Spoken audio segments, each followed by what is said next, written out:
Film की शुरुआत एक बुजुर्ग महिला मिसेस क्लॉटेल्डे के परिचय से होती है। वो अपने घर में अकेली रहती है, उनका कोई सहारा भी नहीं है। उनके बच्चे तो हैं, लेकिन वो सब घर से दूर रहते हैं। खैर इसी बीच हम लालो नाम के एक व्यक्ति को देखते हैं जो कि अक्सर मिसेस क्लॉटेल्डे की हेल्प कर दिया करता। वो उनके लिए ग्रोसरी लेकर आता है और वो ऐसा अक्सर करता रहता था। आज भी लालो मिसेस क्लॉटेल्डे के लिए सामान लेकर आया था। वो दरवाजे के बाहर से उनको बुलाता है, लेकिन मिसेस क्लॉटेल्डे टीवी देख रही होती है और इस वजह से उन्हें आवाज सुनाई नहीं देती। जब कोई जवाब नहीं मिलता तो लालो घर के अंदर चला जाता है। घर के अंदर वो देखता है कि टीवी के पास कोई नहीं था। तभी ऊपर से कुछ आवाजें सुनाई देती हैं। लालो उन आवाजों का पता करने के लिए सीढ़ियां चढ़कर ऊपर जाता है, लेकिन जैसे ही वो मिसेस क्लॉटेल्डे के कमरे के पास पहुंचता है, वो धीरे से अंदर झांकने लगता है, लेकिन मिसेस क्लॉटेल्डे उसे चिल्लाकर भगा देती है क्योंकि वो कपड़े चेंज कर रही थी। खैर अब थोड़ी देर के बाद में लालो किचन में सामान रखने लगता है और एक कैबिनेट में चीजें रखने के लिए वो टेबल पर चढ़ जाता है, लेकिन कैबिनेट का दरवाजा खोल ही नहीं रहा होता। तभी उसके पीछे से एक अजीब सी आवाज उसको सुनाई देती है। जब वो पीछे देखता है तो एक परछाई उसके पीछे खड़ी नजर आती है। लालो को लगता है कि वो मिसेस क्लॉटेल्डे होंगी, लेकिन वो तो तभी बाहर पानी दे रही होती है गार्डन में। अब डर के मारे लालो पीछे मुड़कर देखता है, लेकिन इस बार उसे कुछ नहीं दिखता। तभी एक अजीब सी ताकत टेबल को गिरा देती है, जिसके चलते वो भी गिर गया था। जिसके साथ ही ये सीन यहीं पर कट हो जाता है। जिसके बाद कहानी एक नए किरदार अरोरा पर शिफ्ट होती है, जो कि असल में मिसेस क्लॉटेल्डे की ही बेटी है। उसके बॉयफ्रेंड का फोन उसके पास में आता है और यहाँ हमको ये पता चलता है कि दोनों के बीच में सब कुछ ठीक नहीं चल रहा था। उनकी लड़ाई हो चुकी है और उसका बॉयफ्रेंड उसे थोड़ा स्पेस देने का फैसला करता है ताकि वो अपने आप को इम्प्रूव कर सके। अब बाद में जब अरोरा अपने घर में होती है तो उसे पीछे से किसी की आवाज सुनाई देती है। वो अपने आप से ये कहती है कि पीछे मत मुड़ना, जो कि इस फिल्म का टाइटल भी है, नो वोल्टीज, जिसका मतलब होता है डोंट टर्न बैक। अब इसी दौरान एक भूत उसके सामने आ जाता है, लेकिन असल में ये उसका सपना होता है। खैर अब इस नाइटमेयर के बाद में उसे उसके भाई मार्टिन का फोन आता है और इन दोनों के बीच में खाली 4 मिनट का ही अंतर था। जी हाँ, पैदा होने में मात्र 4 मिनट का। अब जैसा कि मैंने आपको बताया कि मार्टिन और अरोरा सिबलिंग्स होते हैं और वो अपनी माँ के बारे में आपस में बात करते हैं। मार्टिन उसको बताता है कि उनकी माँ ठीक है और उससे घर आने के लिए वो कहता है। अब अरोरा अपनी माँ के घर जाने के लिए निकल पड़ती है और वहाँ पहुंचकर वो दरवाजे पर दस्तक देती है, लेकिन तभी उसका भाई मार्टिन उसे पीछे से आवाज लगाता है, लेकिन वो पीछे नहीं मुड़ती। और जब वो उसे टच करता है तब जाकर वो पीछे मुड़ती है और उसको गले लगा लेती है। यानी कि यहाँ पर एक फैक्टर था कि यहाँ पर उसे डोंट टर्न बैक वाली चीज का काफी ख्याल था, जैसे कि उसे पीछे कभी नहीं मुड़ना। खैर अब मार्टिन बताता है कि वो एक दिन पहले ही माँ के यहाँ पर आ गया था। अब मार्टिन लालो की मौत के बारे में उसे बताता है और कहता है कि वो फिसलकर गिर गया था, लेकिन उसकी माँ को इस बारे में कुछ भी नहीं पता। अब ये सुनकर अरोरा परेशान हो जाती है और अपनी माँ से मिलने के लिए अंदर जाती है। घर के अंदर वो देखती है कि उसकी माँ ने हर फोटो में से उनके पिता का चेहरा काट दिया था। और जब वो उनसे लालो के बारे में बात करती है तो मिसेस क्लॉटेल्डे ये कहती है कि लालो बस वहाँ पर पड़ा हुआ था और असल में डिमेंशिया की वजह से मिसेस क्लॉटेल्डे की यादें अब धुंधली होती जा रही थी और डॉक्टर ने पहले ही बता दिया था कि उनकी बीमारी अब बहुत ही ज्यादा बढ़ती जा रही है।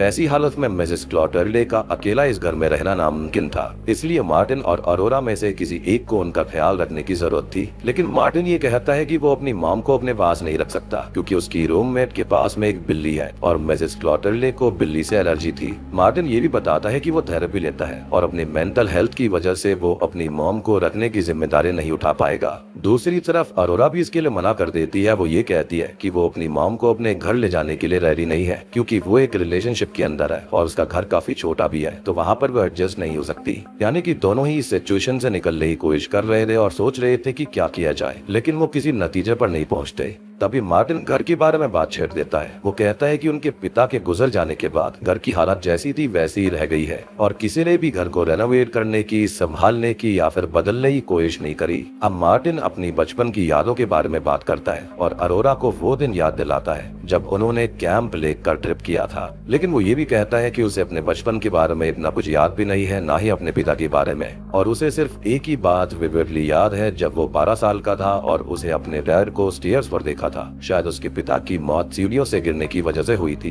बाद में अरोरा अपना सामान लेकर अपने पुराने कमरे में जाती है और कमरा वैसे का वैसा ही था जैसे कि वो छोड़ कर गई थी। वो अपनी पुरानी फोटोज को देखती है, लेकिन तभी उसके पीछे एक टीनेजर अरोरा का रिफ्लेक्शन दिखाई देता है जो कि रो रही होती है। ये देखकर अरोरा घबरा जाती है और जल्दी से अपना मुंह आगे कर लेती है और तभी उसके कानों में एक आवाज गूंज पड़ती है, डोंट लुक बैक, यानी कि पीछे मत देखना। अब रात में मार्टिन सबके लिए खाना बनाता है और डिनर टेबल पर वो अपनी माँ को ये बताता है कि उसने खाना बनाना अपने रूममेट जॉर्ज से सीखा है। उसकी माँ जॉर्ज का नाम सुन के क्यूरियस होती है और मार्टिन से उसके रूममेट के बारे में पूछने लगती है। मार्टिन सबको खाना सर्व करता है और तब मिसेस क्लॉटेल्ले कहती है कि वो खाना अपने पिता के लिए भी सर्व करे। ये सुनकर अरोरा इंटरप्ट करते हुए कहती है कि पिता यहाँ पर नहीं है। अब इस बात पर मिसेस क्लॉटेल्ले ये कहती है कि वो मानती है कि अरोरा और उसके पिता के बीच में कुछ इश्यूज हैं, लेकिन इसका मतलब ये नहीं है कि वो अपने पिता से नफरत करे। मिसेस क्लॉटेल्ले आगे कहती है कि पास्ट की बुरी यादों में खोने के बजाय उन्हें आगे बढ़ना चाहिए, और ये कहकर वो पूरा लेक्चर अपनी बेटी को सुना देती है, जो कि सिचुएशन को और भी ज्यादा तनाव भरा बना देता है।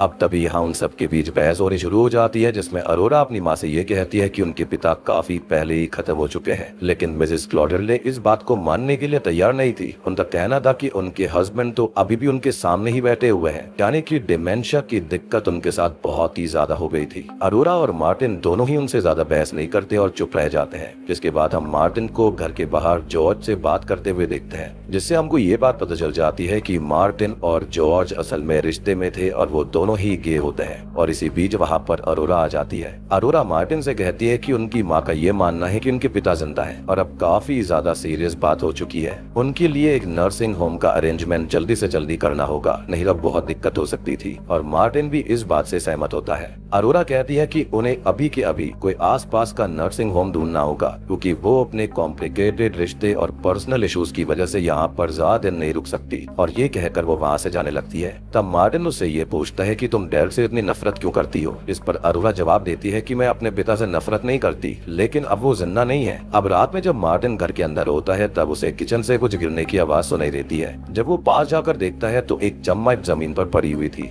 मार्टिन अभी ये देख ही रहा होता है कि तभी एक आदमी की स्पिरिट उसके पीछे उसे दिखाई देती है। वो स्पिरिट कुछ पल के लिए नजर आती है और फिर गायब हो जाती है। इसके बाद विंडो का ग्लास अपने आप टूट जाता है, जो कि मार्टिन को काफी डरा देता है। मीनवाइल रात में जब अरोरा सो रही होती है तब उसके क्लोजेट से वो स्पिरिट निकलकर उसके रूम में आती है। तभी अरोरा की आंख खुल गई थी, लेकिन वो पीछे मुड़कर नहीं देखती। अब डर के बावजूद वो अपने बेड से उठ जाती है और रूम को चुप चुप कर देख रही होती है, लेकिन उसे वहाँ पर कोई नहीं दिखाई देता। अब इस घटना के बाद अरोरा अपने बॉयफ्रेंड हुआन को कॉल करके बताती है कि उसकी माँ की तबीयत काफी खराब है और इस वजह से वो यहाँ पर रुकी हुई है, लेकिन वो ये भी कहती है कि जल्दी से जल्दी उनकी मॉम को नर्सिंग होम शिफ्ट कर दिया जाएगा। अब दूसरी तरफ मार्टिन बाथरूम से नहाकर बाहर आता है। तभी वो दूसरे रूम से कुछ आवाज को नोटिस करता है और देखता है कि उसकी माँ उस रूम के अंदर है और उन्होंने दरवाजे लॉक कर लिए हैं। मार्टिन आवाज के सोर्स को चेक करने के लिए उस रूम में जाता है। वहाँ पर वो देखता है कि उसकी माँ एक पर्दे के पीछे छुपी हुई है, लेकिन जब वो करीब जाता है तब मिसेस क्लॉटेल्ले क्लोजेट के अंदर थी,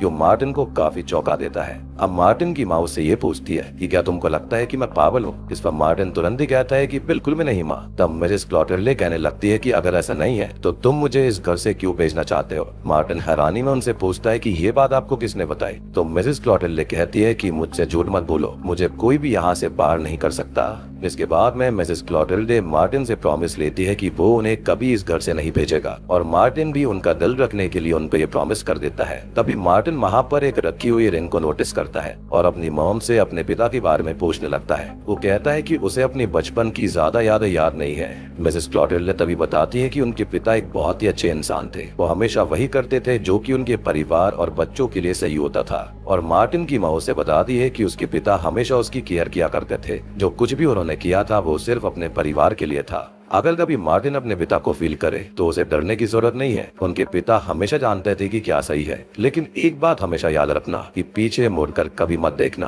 क्योंकि उनके पिता को ये चीज बिल्कुल पसंद नहीं थी। यानी कि इनडायरेक्टली यहाँ पर अरोरा अपने पिता को ही प्लीज कर रही थी, क्योंकि वो पीछे मुड़कर कभी भी नहीं देखती थी, या फिर ये कहें कि डर की वजह से। खैर दूसरी तरफ हम देखते हैं कि अरोरा नर्सिंग होम वालों से बात कर रही होती है। अब अगले सीन में मार्टिन और उसकी माँ टीवी देख रही होती है कि तभी अरोरा वहाँ पर आती है और मार्टिन को इशारे से बाहर बुलाती है। बाहर जाकर मार्टिन उसे बताता है कि उनकी माँ ने किसी तरह से उनकी बातें सुन ली है कि वो उनको नर्सिंग होम में एडमिट करना चाहते हैं। अब अरोरा उसे साइड में ले जाकर कहती है कि उसने एक नर्सिंग होम से बात भी कर ली है, जो कि सिर्फ इस फ्राइडे को अपॉइंटमेंट दे रहे हैं। मार्टिन थोड़ा सा हिचकिचाता है, लेकिन अरोरा उससे ये कहती है कि मैं यहाँ पर और दिन नहीं रह सकती, तो मैं समझना होगा मुझे यहाँ से जाना ही होगा। अब मार्टिन ये कहता है कि मुझे लगता है कि माँ के साथ कुछ तो गड़बड़ हो रही है, क्योंकि पहले वो पर्दे के पीछे थी, लेकिन अचानक से वो क्लोजेट के अंदर से बाहर आई थी, और उस दिन विंडो का ग्लास भी टूट गया था, जैसे कि कोई चिड़िया उससे टकराई हो, यानी कि शायद से कोई raven bird. Damn, this raven bird again. खैर अरोरा यहाँ पर कहती है कि उसे भी कुछ अजीब सा महसूस हुआ था, लेकिन तभी मार्टिन अपनी थेरेपिस्ट की बात को रिपीट करता है। उन्होंने ये कहा था कि जब हम अपने पुराने घर या फिर यादों के आसपास होते हैं तो अक्सर हमें ऐसे विजल्स आते रहते हैं और ये काफी आम बात है। फिर मार्टिन अरोरा को एक रिंग दिखाता है और उसे देखते ही अरोरा पहचान जाती है कि ये उनके डैड की वेडिंग रिंग है, लेकिन मार्टिन हंसता है और कहता है कि ये कैसे हो सकती है, उन्होंने डैड को तो यही रिंग पहनाकर दफनाया था। ये सुनकर अरोरा ग्रेवयार्ड जाकर कंफर्म करने का फैसला कर लेती है। मार्टिन भी उसके पीछे चला जाता है। अब ग्रेवयार्ड में मार्टिन अपने मन की बात याद करता है कि मेरी जिंदगी बिल्कुल सही नहीं चल रही है। थेरेपिस्ट कहते हैं जो कुछ भी हो रहा है उसका कुछ कनेक्शन मेरे चाइल्डहुड और डैड की डेथ से है। अब अरोरा उसको ये कहती है कि तुम्हारे पिता की मौत प्लास्टिक का टुकड़ा निकलने की वजह से हुई थी। वो दोनों अपने पिता की ग्रेव देखते हैं जो कि खुली हुई होती है और ये देखकर दोनों ही शॉक्ड हो जाते हैं और चुप रह जाते हैं। तभी उनको एक विसल की आवाज सुनाई देती है। अरोरा एक आदमी को दूर से उन्हें देखते हुए नोटिस कर रही थी और उसको देखकर वो दोनों डर जाते हैं और वापस अपने घर के अंदर चले जाते हैं। अब घर पहुँचने के बाद मार्टिन कहता है कि माँ ये सब नहीं कर सकती, लेकिन वो जरूर जानती होंगी कि ऐसा किसने किया। अरोरा कहती है कि हो सकता है, लेकिन मुझे अभी भी लगता है कि उनका बर्ताव अजीब है। तब मार्टिन उसको बताता है कि जब पिता के गले में प्लास्टिक का टुकड़ा अटक गया था तब मैं उनके पीछे ही था, लेकिन मैं उनकी तरफ पलटकर नहीं देख पाया। अरोरा उसे तसल्ली देते हुए कहती है इट्स ओके मार्टिन, ये उन्हीं का रोल था और तुमने सिर्फ उसी रूल को फॉलो किया। यानी कि जैसा कि मैंने आपको पहले भी बताया, ये दोनों अभी भी अपने पिता के ही रूल को फॉलो कर रहे थे और ये पीछे मुड़कर कभी नहीं देखते थे। फिर अरोरा मार्टिन से कहती है कि मैं सब कुछ तभी एक्सप्लेन करूंगी जब मैं यहाँ से चली जाऊंगी। अरोरा अपनी माँ से रिंग के बारे में पूछने जाती है कि माँ ये रिंग आपको किसने दी। अब मिसेस क्लॉटेल्डे नाराज हो जाती है और गुस्से में ये कहती है कि तुम क्यों बार बार ये सवाल पूछ रही हो। अब अरोरा फिर से इंसिस्ट करती है कि मुझे बस इतना बता दीजिए कि ये रिंग आपके पास कहाँ से आई। तब मिसेस क्लॉटेल्डे शांति से जवाब देती है तुम्हारे पिता ने मेरी मदद की थी इस रिंग को वापस लाने में, और ये जो रिंग है वो उन्हें हमारे साथ रहने में हेल्प करती है। जिसके बाद मार्टिन घर के बाहर अपने पिता की पुरानी यूनिफॉर्म को देखता है जो कि एक हुक पर टंगी हुई थी और उस यूनिफॉर्म के साथ वही विसल भी होती है जो कि उसने पहले ग्रेवयार्ड में सुनी थी। दूसरी तरफ अरोरा को अपनी माँ से जवाब नहीं मिलता तो वो अपने रूम में वापस आ जाती है। अब उसका बॉयफ्रेंड हुआन उससे फोन पर बात करते हुए नाराजगी जताता है कि तुम कब तक वहाँ पर रहोगी, मैं चाहता हूँ कि हमारे बीच सब कुछ सॉर्ट आउट हो जाए, लेकिन तुम अभी तक वापस नहीं आई हो। अरोरा कहती है कि वो फ्राइडे के बाद जल्दी वापस आ जाएगी। अब इसी बीच उसे अपने बचपन की एक याद आती है जिसमें वो एक अब्यूजिव पिता की वजह से रो रही थी और इसी फ्लैशबैक से पता चलता है कि अरोरा एक टॉक्सिक रिश्ते में है। दूसरी तरफ हम मार्टिन को देखते हैं जिसके बॉयफ्रेंड जॉर्ज का उसे मैसेज आता है। जॉर्ज मार्टिन से मिलने उसके घर के बाहर आया हुआ था। मार्टिन चुपके से जॉर्ज को अपने कमरे में ले जाता है और दोनों इंटीमेट हो जाते हैं। अब तभी मिसेस क्लॉटेल्डे को दिखाया जाता है जो कि अपने बिस्तर पर लेटी हुई थी। तभी एक स्पिरिट जो कि उसके पति की आत्मा होती है वहाँ पर आती है और उसके साथ इंटीमेट होती है। जॉर्ज अपने घर लौटने के लिए निकलता ही है, लेकिन नीचे जाने पर मिसेस क्लॉटेल्डे उसे आवाज लगाकर बुलाती है और उससे सोफे के नीचे रखे हुए सामान को निकालने के लिए कहती है। जब जॉर्ज सोफे के नीचे से सामान निकालता है मिसेस क्लॉटेल्डे उसे पकड़ लेती है। तभी पता चलता है कि मिसेस क्लॉटेल्डे अपनी पति की स्पिरिट के कब्जे में है जो कि उसके एक्शंस को कंट्रोल कर रही है। जॉर्ज जब जल्दी से वहाँ से भागता है और अपनी कार में बैठ जाता है, लेकिन उसके सामने वही स्पिरिट और मिसेस क्लॉटेल्डे आ जाते हैं और मिसेस क्लॉटेल्डे जॉर्ज को जान से मार डालती है। यानी कि इस घर के अंदर काफी भयानक चीजें चल रही थी। अब उस रात अरोरा के ब्लैंकेट खुद पे खुद कोई खींचने लगता है। जब उसकी आंख खुलती है तो वो देखती है कि उसकी माँ उसके पैर के अंगूठे को चबा रही थी, लेकिन अगले ही पल पता चलता है कि ये सब तो एक नाइटमेयर था। अब उठने पर अरोरा अपने बदन पर मिट्टी के निशान को देखती है जो कि इस बात का संकेत देते हैं कि उसके ऊपर कोई था। वो खुद को डरा हुआ महसूस करते हुए शावर लेने चली जाती है। अब मार्टिन जो होता है वो अपने बॉयफ्रेंड जॉर्ज को मैसेज करता है, लेकिन जॉर्ज का कोई भी रिस्पॉन्स नहीं आता। मार्टिन अपने पिता के लिए एक विसल बनाता है और उसके बचपन के एक ग्लिम्स को हमें दिखाया जाता है कि उसके पिता उसे बेल्ट से मारने ही वाले थे क्योंकि मार्टिन के पिता ने उसको अपने बॉयफ्रेंड को किस करते हुए देख लिया था। यानी कि वो बचपन से ये गे होता है और उसके फादर को इस बारे में पता था, लेकिन वो काफी ज्यादा अलग टाइप के दिमाग के थे। उनको ना कंट्रोलिंग नेचर वाली चीज थी उनके अंदर। अब मार्टिन को एक पुरानी फोटो मिल जाती है जिसमें वो और उसका बॉयफ्रेंड होते हैं और पीछे उसके पिता यानी कि उनकी स्पिरिट उन्हें छुप कर देख रही थी। अरोरा सब चीजों से परेशान होकर घर छोड़ने का फैसला कर लेती है, लेकिन रेडियो से उसके डैड की विसल की आवाज आने लगती है जो कि शायद से यही समझा रही थी कि वो वहाँ से ना जाए। वो अपने भाई मार्टिन के बारे में सोचकर वापस घर आने का फैसला कर लेती है। अब घर आकर वो देखती है कि उसकी माँ ने उसके पिता के कपड़े गेट पर लटका रखे हैं। अब जब अरोरा अपनी माँ से इस बारे में पूछती है तो उसकी माँ ये कहती है कि उसके पिता कभी घर छोड़कर गए ही नहीं थे। उसकी माँ ये बोलती है कि उसने उसके पिता को वापस लाने में हेल्प करी है और उन्होंने क्लोजेट में अपनी पहली झलक भी दी थी। अब अरोरा मार्टिन के पास जाकर कहती है कि उन्हें यहाँ से किसी ऑटो में शिफ्ट करना होगा और उनकी माँ को एक नर्सिंग होम में भेजना पड़ेगा। लेकिन मार्टिन जॉर्ज के ना मिलने की वजह से परेशान था। अब जब अरोरा उसको बताती है कि उनके पिता की स्पिरिट वापस आ गई है तो मार्टिन उसे इग्नोर कर देता है और कहता है कि ये सब बस माइंड ट्रिक्स है, यहाँ पर कोई स्पिरिट नहीं है। तभी मिसेस क्लॉटेल्डे बाथरूम में अरोरा को घेर लेती है और बाहर मार्टिन दरवाजा खोलने की कोशिश कर रहा था लेकिन दरवाजा ही नहीं खुलता। अब बाहर से उनकी माँ मजे लेती है और कहती है कि बाथरूम के अंदर उनके पिता मौजूद है। और जब मार्टिन दरवाजा तोड़कर अंदर आता है तो वो अरोरा को बहुत ही ज्यादा डरी हुई अवस्था में देखता है। अरोरा मार्टिन से कहती है कि उनका बचपन कितना खराब था और कैसे उनके अब्यूजिव पिता उन्हें टॉर्चर किया करते थे और यहाँ पर शायद से इसलिए ही मार्टिन इन बातों को भूलने का नाटक कर रहा था क्योंकि उनके पिता बहुत ही ज्यादा अब्यूजिव थे बचपन में।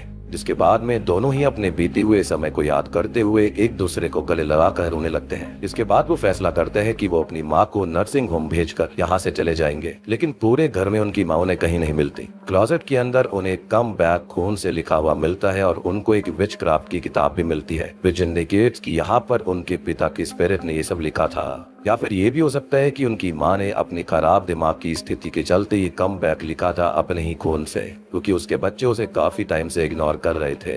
अब रात को मार्टिन स्मोक करते हुए बाहर जाता है और विसिल की आवाज को सुनता है। पीछा करते हुए उसे जॉर्ज की कार दिखाई देती है लेकिन साथ ही साथ उसके पिता की स्पिरिट भी वहाँ पर थी एंड कहीं ना कहीं वो समझ चुका था कि जॉर्ज अब जिंदा नहीं है।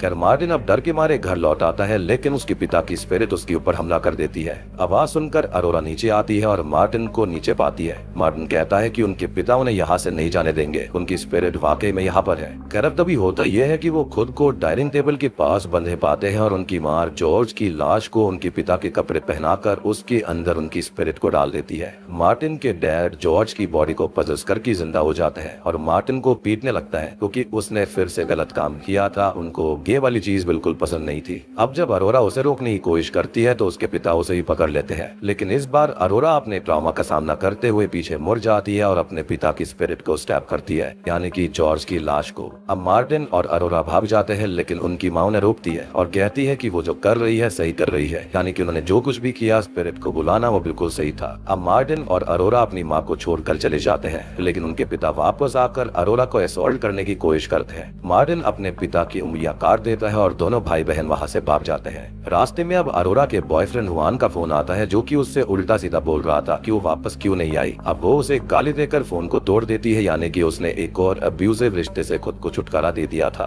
अंत में दोनों अब नए जीवन की शुरुआत करते हैं और एक नए सपने और उम्मीद के साथ जाने लगते हैं। उनकी माँ उन्हें रोक भी रही होती है लेकिन तभी उसके हस्बैंड की स्पिरिट उसे वापस घर के अंदर खींच लेती है। एनीवे इसके बाद में हम एक मिड क्रेडिट सीन को देखते हैं। मिसेस क्लॉटेल्डे रोड पर चलती हुई कुछ बड़बड़ा रही होती है कि ये सब उसका फॉल्ट है और उसे अपने परिवार को वापस बुलाना होगा। ऐसा लग रहा था कि उसके पति की स्पिरिट ने मिसेस क्लॉटेल्डे को उनके पास भेजा है क्योंकि शायद से वो उनको अभी तक अब्यूज करना चाहते होंगे और अपने परिवार को एकजुट करके रखना चाहते होंगे, जो कि बिल्कुल गलत था। इसी के साथ में ये मूवी यहीं पर खत्म हो जाती है। तो दोस्तों ये थी नो वोल्टीज फिल्म की कहानी, जो कि एक स्पेनिश हॉरर मूवी है जिसका मतलब होता है डोंट टर्न बैक। अब देखो इस मूवी को समझने के बाद में मेरे हिसाब से 2-3 थियरीज यहाँ पर हो सकती हैं। सबसे पहली तो यही है कि इन सबको अपने बचपन का कुछ ट्रॉमा था जिसके चलते इनके पिता इनको अब्यूज किया करते थे और इसी की वजह से ये लोग पीछे मुड़कर नहीं देखा करते थे क्योंकि उनके पिता बचपन से ही ऐसी चीजें कर रहे थे। वो सीटी बजाया करते थे अपनी खुद की पावर को दिखाने के लिए कि सीटी बजते ही उनको घर के अंदर आ जाना है और बाहर कहीं नहीं जाना। अब अंत में इन दोनों ने ही अपने ओल्ड ट्रॉमा को दूर कर लिया था, उससे ये ओवरकम कर गए थे। लेकिन अगर ये चीज यहाँ पर साइकोलॉजिकल एंगल वाली है तो फिर यहाँ पर ये विचक्राफ्ट वाली किताब का होना और यहाँ पर जॉर्ज का खत्म हो जाना ये बिल्कुल मैच नहीं करता। इन बच्चों को बार बार यहाँ पर उनके पिता की स्पिरिट दिखाई दे रही थी, ये भी चीज मैच नहीं करती। या तो फिर ये भी हो सकता है कि मिसेस क्लॉटेल्डे को डिमेंशिया के साथ साथ में स्प्लिट पर्सनालिटी डिसऑर्डर भी होगा, जिसके चलते वो अपने पति को इतना याद कर रही थी कि उन्होंने उसकी पर्सनैलिटी को ले लिया था। विच एक्सप्लेन्स कि लालो को भी उन्होंने ही मारा था, जॉर्ज को भी उसने ही खत्म किया, साथ ही साथ अपने बच्चों को भी वो इनडायरेक्टली डरा कर यहीं पर रखना चाहती थी ताकि वो एक साथ रहे एक परिवार की तरह। फिर एक और थियरी यही आती है कि यहाँ पर वाकई में ये विचक्राफ्ट वाला एंगल बिल्कुल सही था, यानी कि मिसेस क्लॉटिल्डे ने अपने पति की स्पिरिट को विचक्राफ्ट की किताब से इस्तेमाल करके बुलाया होगा। शायद वो एक विश थी या फिर अपने पति के खत्म होने के बाद में वो इन चीजों के अंदर घुस गई थी। ये स्किल्स वगैरह उन्होंने सीख ली थी कि विच कैसे बनते हैं, इनका इस्तेमाल कैसे किया जाता है। असल में उनका असली मकसद अपने परिवार को फिर से एक साथ लाना था। वो काफी टाइम से अकेली थी, लेकिन उसने सही और गलत का फर्क नहीं समझा, या फिर उसकी पति की स्पिरिट ने उसे मैनिपुलेट किया होगा। अगर आप इसको सुपरनैचुरल एंगल से देखते हैं तो आप इसको विचक्राफ्ट वाली थियरी को ले सकते हैं, लेकिन अगर ये साइकोलॉजिकल एंगल वाली चीज है तो यहाँ पर आप यही समझेंगे कि मिसेस क्लॉटिल्डे जो थी उनको डिमेंशिया के साथ साथ स्प्लिट पर्सनैलिटी डिसऑर्डर भी था। जॉर्ज को भी उन्होंने ही खत्म किया, लालो को भी उसने ही मारा, साथ ही साथ अपने बच्चों को भी डरा कर वो यही रखना चाहती थी। रीजन बीइंग कि उन्होंने देखा था कि उसके पति कैसे अपने बच्चों को बचपन में कंट्रोल किया करते थे और उनके बच्चों के अंदर आज तक भी उस चीज का ट्रॉमा था, जिसकी चलते वो उन्हीं टैक्टिक्स का इस्तेमाल करके अपने बच्चों को यहाँ पर रखना चाहती होगी। साथ ही साथ नो बोलतीज का मतलब था पीछे मत मुड़ना, जो कि एक साइकोलॉजिकल ट्रॉमा का संकेत था, जो कि अरोरा के पिता के एक्शंस की वजह से उनके साथ हुआ था। लेकिन अंत में उन दोनों ने ही इस चीज से ओवरकम कर लिया। साथ ही साथ अरोरा अभी भी हुआन के साथ एक अब्यूजिव रिश्ते में थी, लेकिन अंत में उसने उससे भी ब्रेकअप कर लिया था, यानी कि वो दोनों ही फाइनली आजाद हो गए थे। तो उम्मीद करता हूँ कि आपको नो बोलतीज फिल्म पसंद आई होगी। पसंद आई है तो वीडियो को लाइक कर दीजिए। थ्योरीज बढ़िया लगी है तो कमेंट करके बताना कि आपको विचक्राफ्ट वाला एंगल लगता है या फिर साइकोलॉजिकल वाला एंगल लगता है।